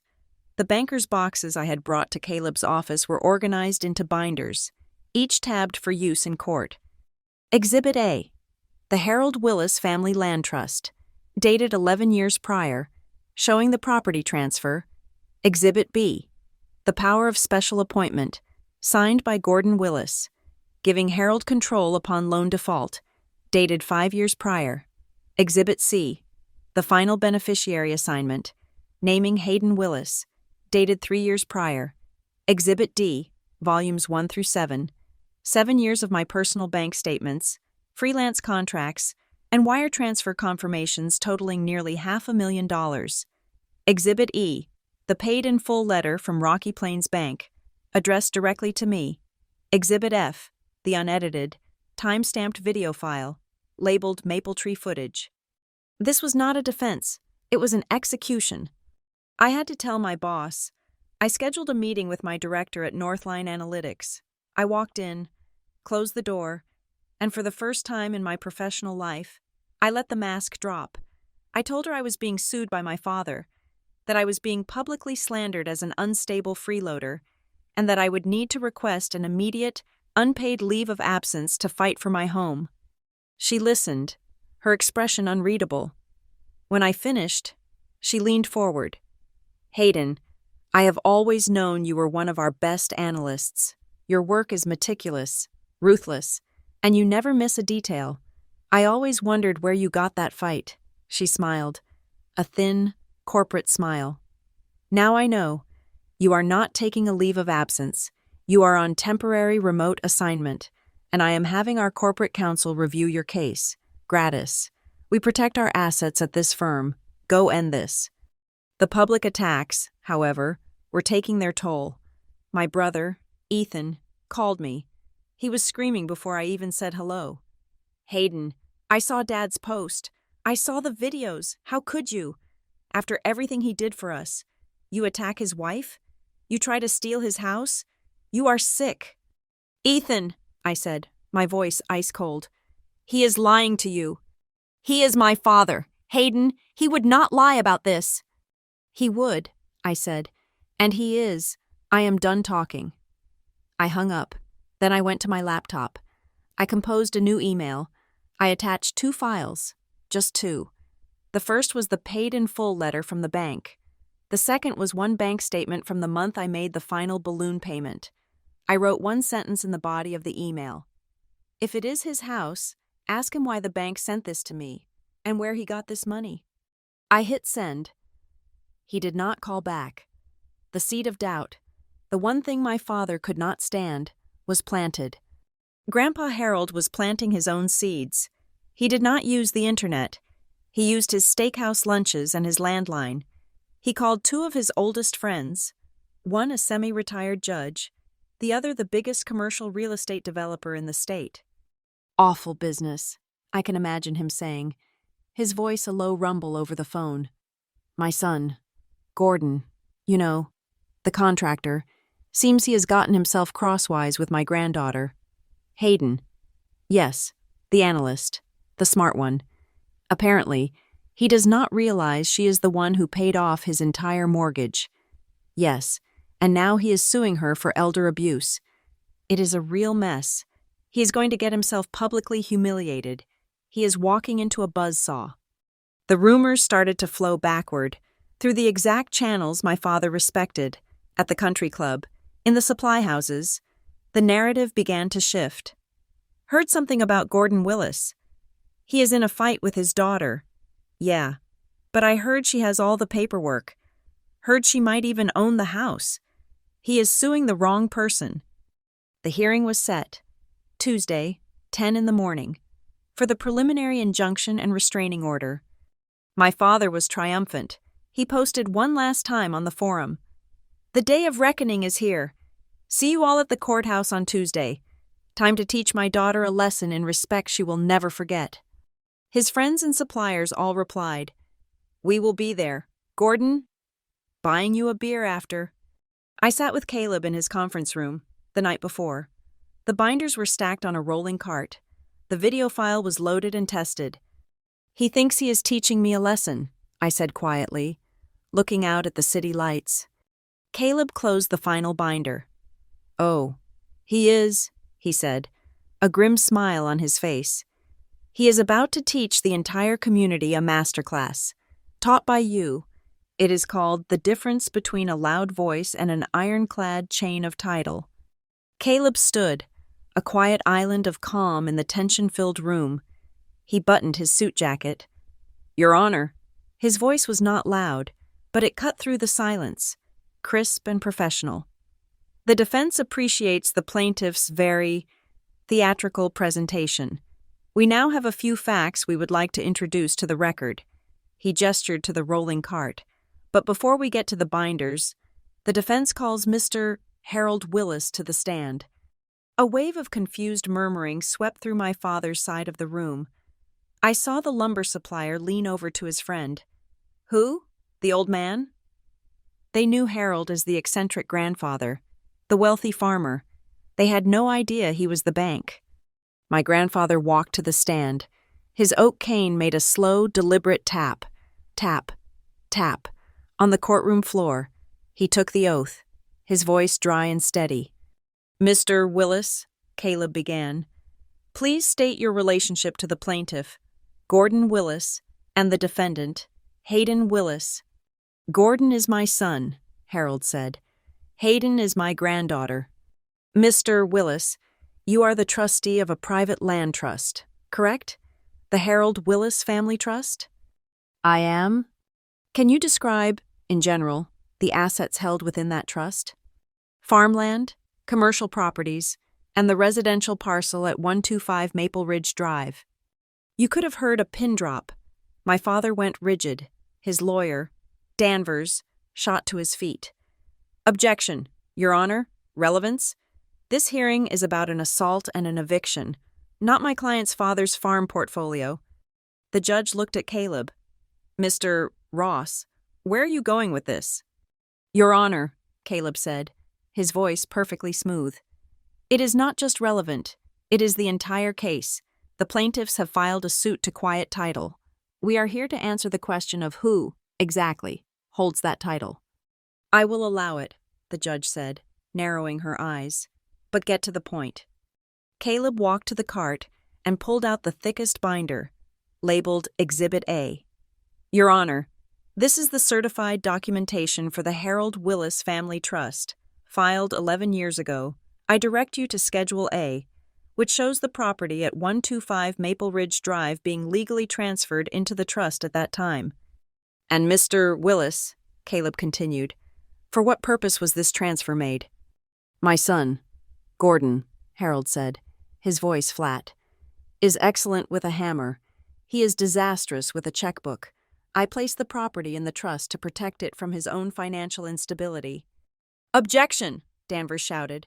Character, speculation. Sustained, the judge said. Just the facts. Mr. Willis. Let's move to 5 years ago. Mr. Willis, Caleb said. Did your son's financial situation change? It did. He had taken out a substantial line of credit from Rocky Plains Bank. Secured by the house, he defaulted. The bank was initiating foreclosure. My father looked like he was going to be sick. This was not the story he told his friends at barbecues. And did he come to you for help? He did. He begged me for a cash bailout. And did you give it to him? No, Harold said. Giving Gordon cash is like pouring water into a bucket with no bottom. I offered a different solution. I went to the bank. I personally guaranteed his loan. But on one condition, he had to sign an authorization. As trustee, I required the power to amend the beneficiary structure of the Maple Ridge property, should he ever default for more than 90 days again. Caleb placed a new document in front of the judge. Exhibit B, Your Honor. The power of special appointment. Please note the signature on the final page. The judge studied it. She looked over her glasses at my father, who had gone the color of drywall. This is your signature, Mr. Willis? He could only nod, a small, jerky movement. Harold looked directly at his son. You do not remember that, Gordon? Signing that in my study. The day you begged me to save your house? You signed it. You got the bank off your back, and then you defaulted again, just 3 years later. Caleb did not pause. He was just getting started.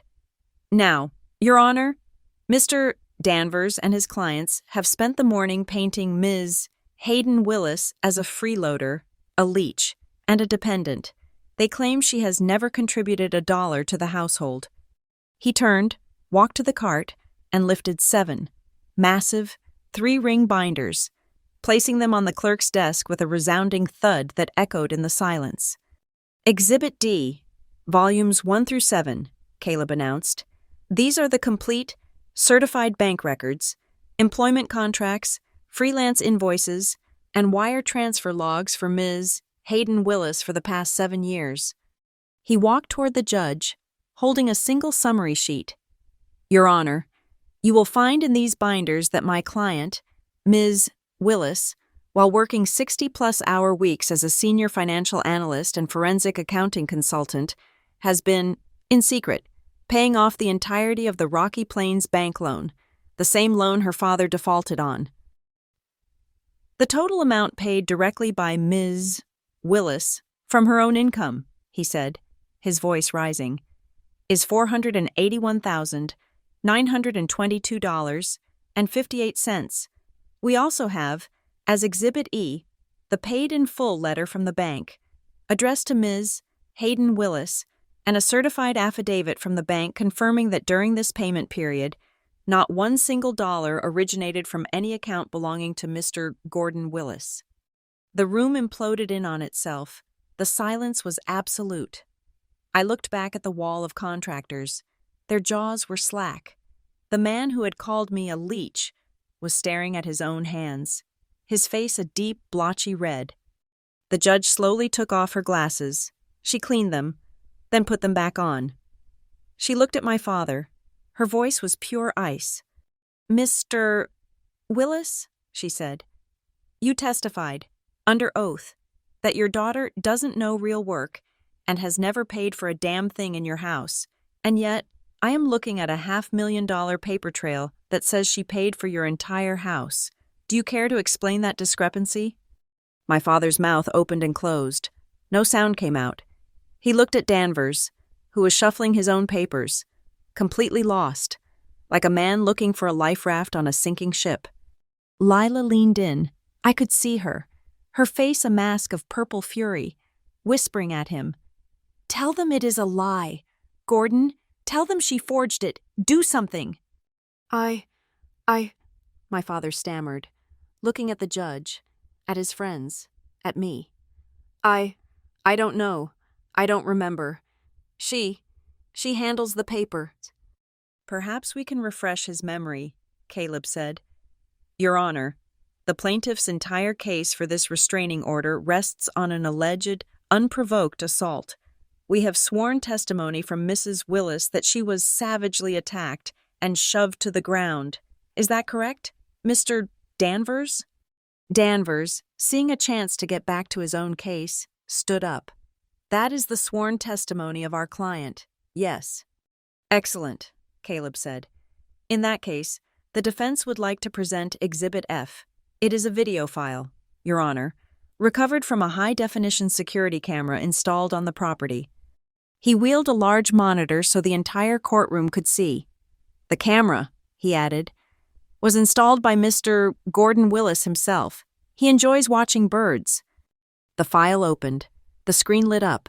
The backyard, my backyard. The audio was pristine. I could hear the sound of a lawnmower 2 streets over, and then I saw us.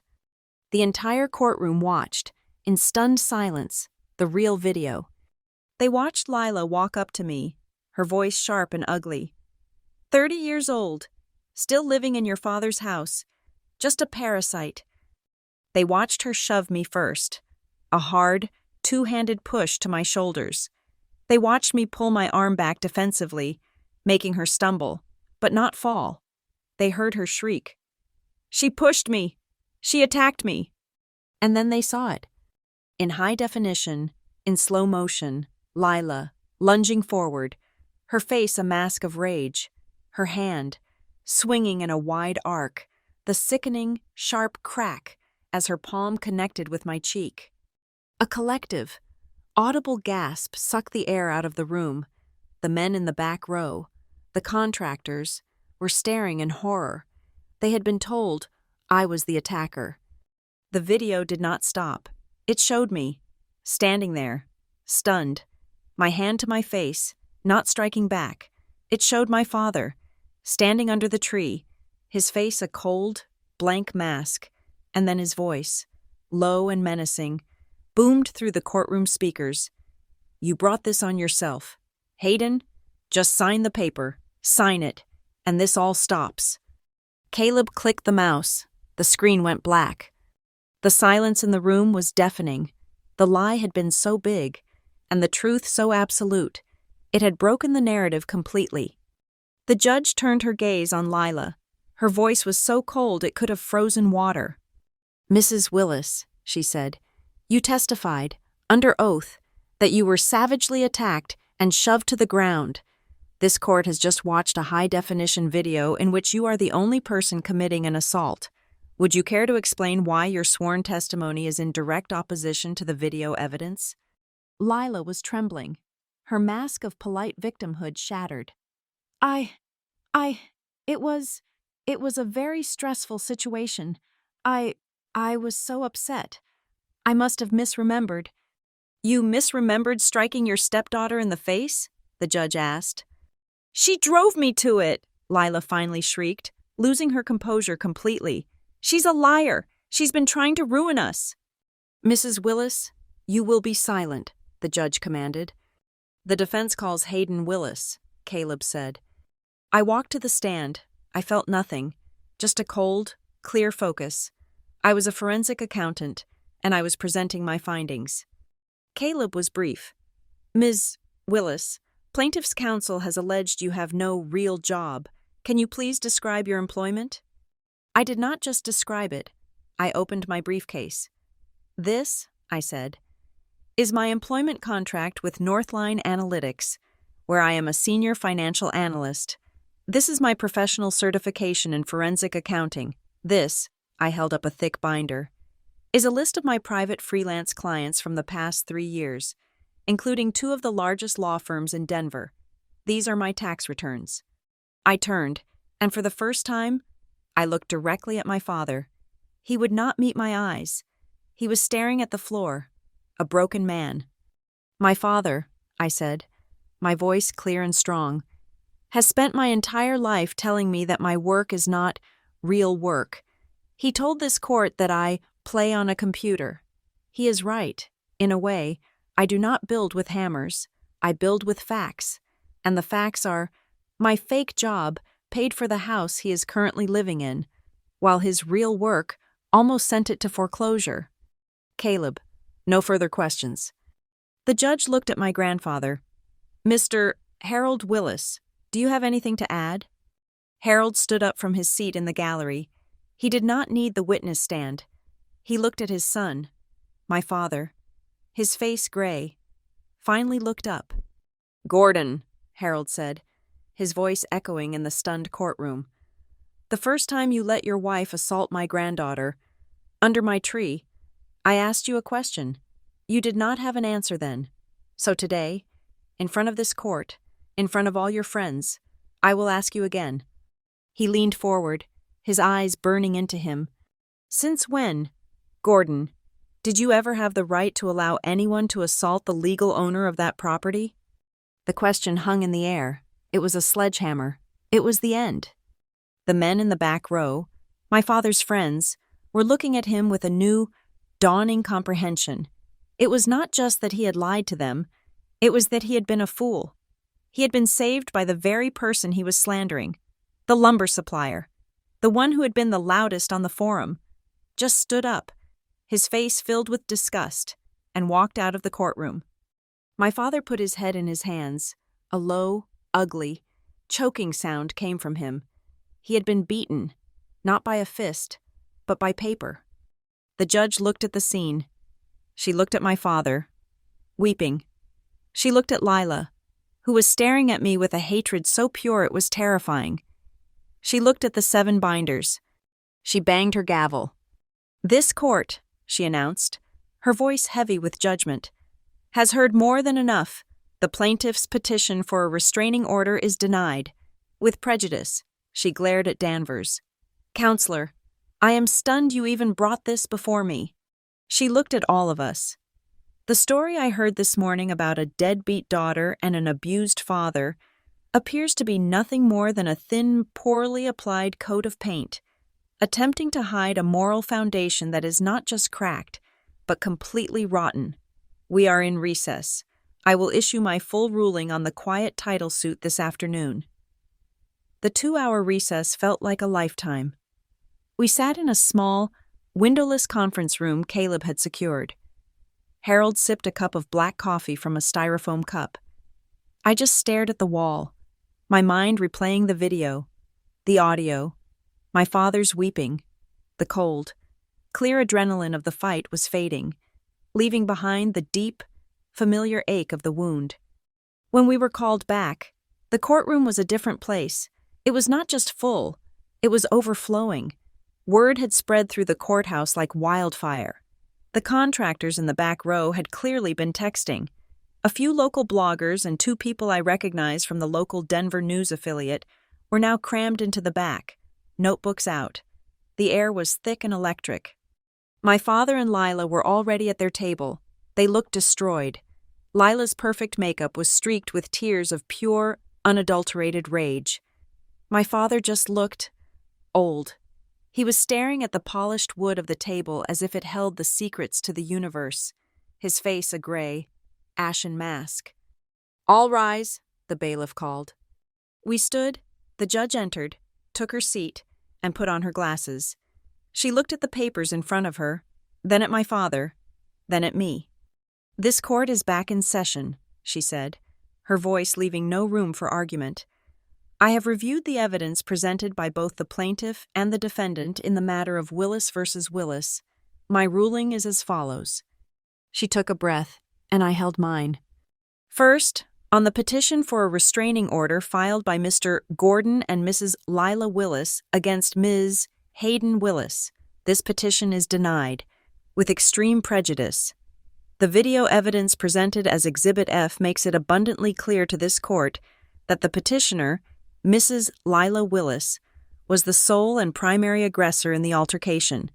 Her testimony, given under oath, was not a misremembering as she claimed, it was a fabrication, a lie. This court finds that it is Ms. Hayden Willis who would be in her rights to seek such an order, not the other way around. Lila let out a small, strangled sound, like a dying animal. Second, the judge continued, on the suit to quiet title, the plaintiffs have asked this court to affirm Mr. Gordon Willis's sole ownership and to bar Ms. Hayden Willis from any claim. This court has reviewed the certified trust documents presented as Exhibits A, B, and C. These documents, the transfer of the property into the trust, the subsequent power of appointment, and the final beneficiary assignment upon default, are found to be legally binding, executed correctly, and ironclad. She looked directly at me. Therefore, this court finds in favor of the defendant. It is the ruling of this court that Ms. Hayden Willis is, and has been for the past 3 years, the sole, legal, and rightful owner of the property at 125 Maple Ridge Drive. The plaintiff, Mr. Gordon Willis, holds no title, no equity, and no legal interest in the property whatsoever. It was done. The words, the legal, binding words, washed over me. I felt Caleb's hand on my shoulder. A quick, congratulatory squeeze. I looked at my grandfather, who simply nodded once, his face grim. "Finally," the judge said, and her voice became even colder. "This court does not take kindly to having its time wasted, nor does it tolerate perjury or bad faith litigation. The plaintiffs, Mr. Gordon and Mrs. Lila Willis, leveraged a public smear campaign and then brought a demonstrably false claim before this court, with the clear intent to defraud the actual owner of her property. Therefore, the court orders Mr. Gordon Willis to pay the entirety of the defendant's legal fees and all associated court costs." She looked at Lila. "And I am formally referring Mrs. Lila Willis to the district attorney's office for review on charges of perjury. You lied under oath. Mrs. Willis, this is not a family squabble. It is a crime." My father, shocked out of his stupor, staggered to his feet. "Your Honor, please." His voice was a pathetic whine, the booming baritone of the barbecue long gone. "You cannot. I did not understand. The paperwork. It is so complicated. I am a simple man. I was tricked. She used her numbers to trick me." The judge's face was stone. She slowly took off her glasses and leaned forward, her eyes pinning him to the spot. "Mr. Willis," she said, her voice low and dangerous, "you have the right to not understand finance. You have the right to be, as you say, a simple man. You do not have the right to use that ignorance as a shield. You do not have the right to build a narrative of abuse against the one person who was, in fact, saving you from your own financial ruin. And you certainly do not have the right to stand by, do nothing, and then lie about it while your wife physically assaults your daughter, the very daughter who was paying your debts." She put her glasses back on. "You were not tricked. Mr. Willis, you were saved, and you were too arrogant to see it. This hearing is concluded." She banged the gavel. "We are adjourned." The walk out of the courtroom was a blur. The reporters swarmed us. But Caleb and Harold shielded me, and we just walked. The real show was happening behind us. The group of contractors, my father's army, was clustered on the steps. They had all heard. As my father and Lila exited the courtroom, they were met with a wall of silence. The men who had clapped him on the back that morning now just stared. They stared with the cold, hard judgment of men who have been made to look like fools. I saw the lumber supplier, the one who had called me a leech, step away from the group. He pulled out his phone. Yeah, Frank, I heard him say as we passed. It's me. Cancel the Willis Ridge account, effective immediately, and call that framer, the one Gordon's been fighting with. Tell him we'll give him the new line of credit. We're done. One by one, they turned their backs on him, not because he was broke, but because he had lied. He had sacrificed his honor for an audience, and in the end, he lost both. Lila was in a state of pure, vibrating panic. She was on her own phone, standing on the curb, screaming into the receiver. What do you mean there's a block? What is a lis pendens? You're a broker. You're supposed to fix this. Just sell it. She listened for a moment, and her face went white. What do you mean? Her signature. It's not hers. Her $1 million payday, her condo, her escape plan, it had all just evaporated. Harold's trust, combined with the suit, had frozen the asset completely. She had nothing. I stood on the bottom step of the courthouse, looking at a small, sad-looking maple tree planted in the concrete plaza. I actually smiled, a real smile, though it hurt my still bruised cheek. You know, I said to Harold, it turns out any tree can be a witness. You just have to be willing to install a camera. On the drive back to the house, my house, Harold was quiet. Finally, he asked the question. So, what's the plan? Hayden, you have every right to throw him out on the street. You can have the sheriff change the locks by 5 o'clock. He'd deserve it. I thought about it. I thought about all the years, all the insults, the slap. I thought about him weeping in the courtroom. And I realized I did not want revenge, not that kind. I did not want to be him. I wanted order. I wanted the facts to be the new reality. When we got back to the house, his truck was in the driveway. He was sitting at the picnic table. Under the tree, he was just sitting, a broken old man, surrounded by the remnants of a party, in a house that was no longer his. I went inside, to the office I had never been allowed to use. I sat down, and I drafted one last document. I am, after all, a professional. I know how to write a contract. I walked outside and placed it on the table in front of him. What is this? He whispered, not looking at me. It is a lease agreement, I said, my voice as flat and as calm as the judge's. He looked up, confused.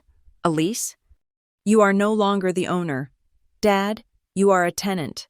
I am leasing you the downstairs guest room and the attached bathroom for $1 a month. A flicker of hope came into his eyes. Hayden, Do not, I cut him off. I am not doing this out of forgiveness. I am doing this because I am not you. But this is not a gift. This lease has conditions, non-negotiable. I pointed to the clauses. You will begin attending therapy, twice a week, with a doctor I choose. You will provide me with the receipts. 2. You will attend Alcoholics Anonymous meetings, 3 times a week. Your drinking is over. 3. You will never, ever, speak my name or my finances to another living soul, unless it is to apologize. You are under a permanent gag order, as far as I am concerned.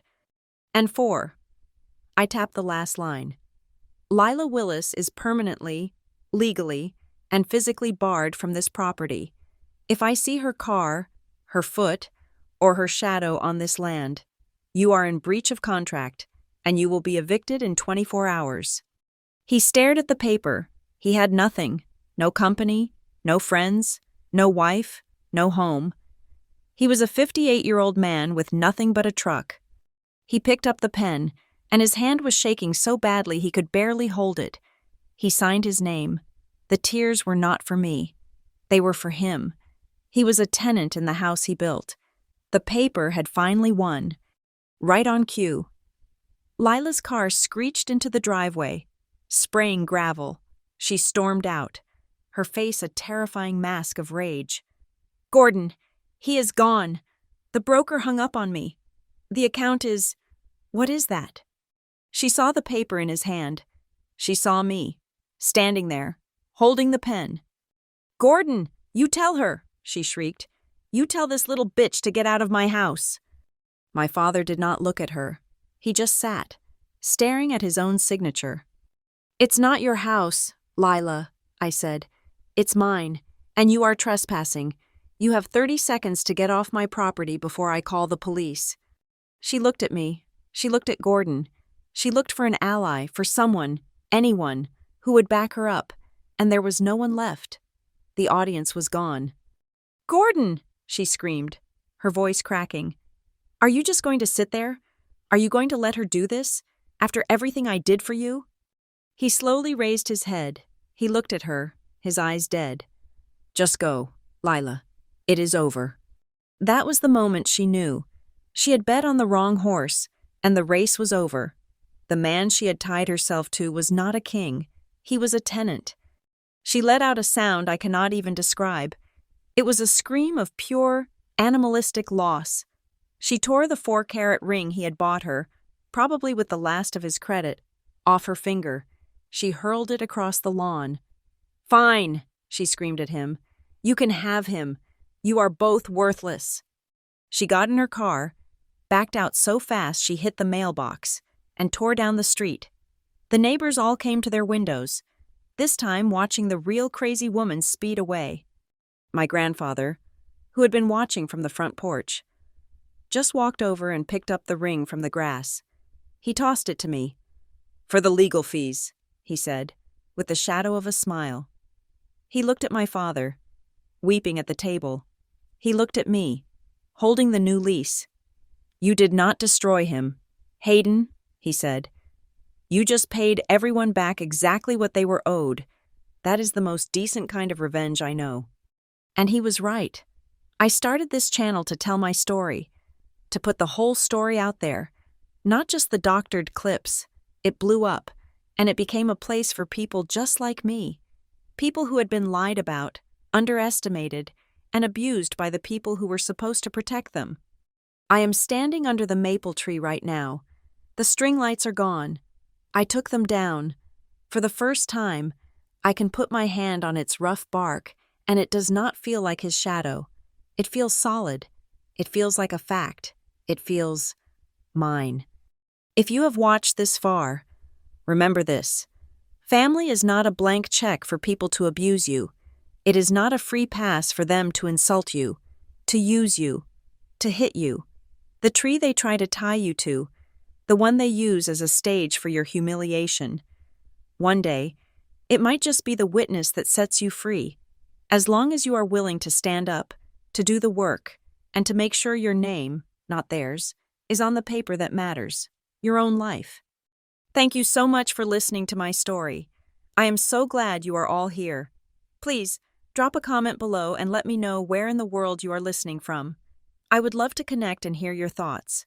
If this story resonated with you, please subscribe to Lila Revenge Stories.